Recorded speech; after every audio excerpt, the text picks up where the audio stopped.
Now it is our honor to have Mark Sargeant with us today. He is a major U.S. Army retired intelligence officer and former FBI. He told me he's originally from Oregon and moved to Orem after retirement in 1999, and he says they love it here, and we're very excited and honored to have him here with us. He will speak to us as our concluding speaker, and then we will have Miss Utah, Jessie Craig, come back out, and she will finish the program today playing America the Beautiful on her violin. Please welcome Mark Sargeant. Woohoo!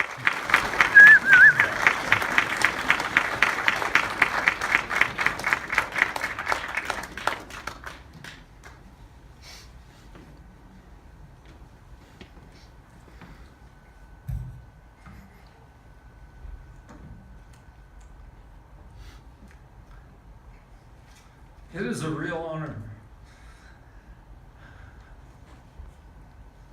to stand before you today and share a few thoughts about Veterans Day.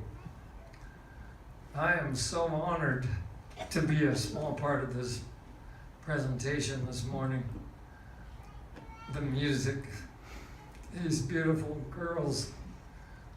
I'd call the mayor beautiful, but he's just wonderful. These American Legion guys, wonderful. I served 20 years in the U.S. Army. I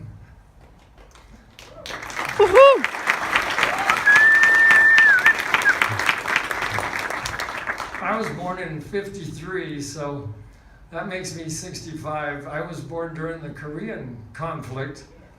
And, you know, I never had anybody poke holes in me with bullets. During my time, we were largely fighting a Cold War during those years. I like to think we won it, but you remember the threat, the fear of thermonuclear war from the Soviet Union? When I first went on active duty, actually I started out in Arizona as an intelligence officer. They sent all of them there. All of us, and then I went to Fort Benning, Georgia, where I learned how to jump out of perfectly good airplanes. I brought an old pair of jump boots with me today. Kelly, my good friend here, was going to hold one up. I should have given him an extra shine. You know, in the airborne, that's Kelly. In the airborne, we used to sing a lot. You want to set those up here, Kelly, if your arms get tired? We used to sing jodies, and some of you old soldiers will remember those. There's been some good music here today. I'm going to deviate slightly from that with a little bit of jody music, okay? Bear with me. One of the jodies they used to sing was, I'll see if I can remember it. Coonskin, snakeskin, alligator hide, make a pair of jump boots just the right size. Throw them down, shine them up, lace them on your feet. A good pair of jump boots can't be beat. That was one of them. Here's another one. I don't remember all of this one. Woke up this morning about 3:45. First sergeant there banging down my door. I crawled to the mess hall on my knees.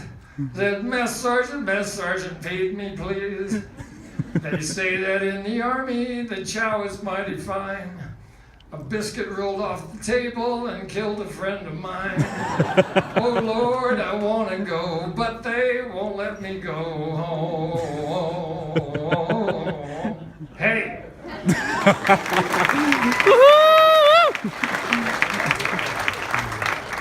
I ended up serving in a variety of places.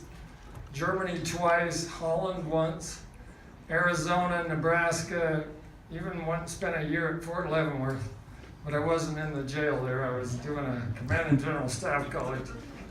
I am a graduate of BYU's Army ROTC program, and that was really awesome. You got to see some wonderful young men from the Air Force ROTC here today, and wasn't that awesome what they did for us? Yes. When I retired in 1999, I settled here in Orem. We bought our house in '92 and rented it out, and then we came and lived in it ourselves upon retirement. I love Orem. Let's hear it for Orem. This is a great place to live, and this facility is one of the things I love so much. In fact, I'm coming back tonight for a night on Broadway. I got chairs down here. It's going to be great. So I just want to share a couple of quick remarks about why we are really here on this Veterans Day weekend. World War I lasted from mid-June 1914 until November 11th, 1918. That is 100 years ago tomorrow. So World War I, one of the deadliest conflicts humanity has ever known. Over 16 million people died, including 10 million military personnel and about over 6 million civilians. In addition, there were some 37 million casualties from all sides. But on the 11th hour of the 11th day of the 11th month of 1918, an armistice was signed about 35 miles north of Paris, and that ended the conflict with those Central Powers, with Germany. And I think about the differences in my term of service from 1979 to 99.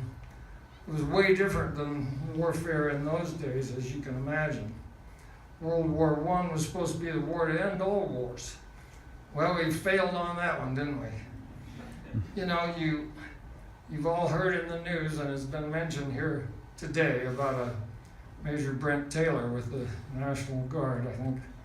And he was killed while it was an insider attack. He was training Afghan commandos as they prepared for one of their parliamentary elections. A very patriotic individual. I can relate to him. He too was a military intelligence major in the Army. He got a public administration degree. He went to BYU and got a political science undergraduate degree. He had a wonderful family. I'm sure all of us, our prayers and thoughts are going to him and his family at this time.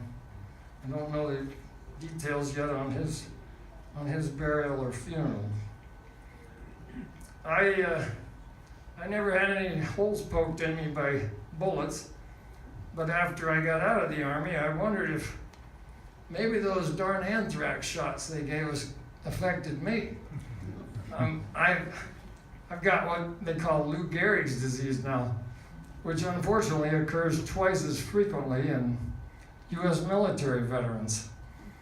The VA is kind enough to consider me 100% disabled, and they've really been very helpful in buying me this convertible behind me and helping me buy a van and That's a Corvette, buddy. a Corvette. Spoken by a guy that knows old cars.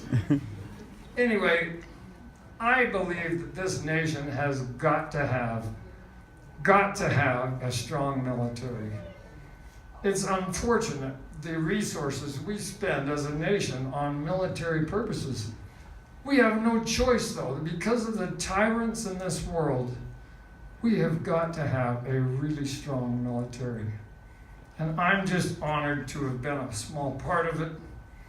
I'd sing you another jodie here. Maybe I shouldn't. But I just want to echo the words of Lee Greenwood in saying, I'm proud to be an American, and God bless the USA. Thank you. Woohoo!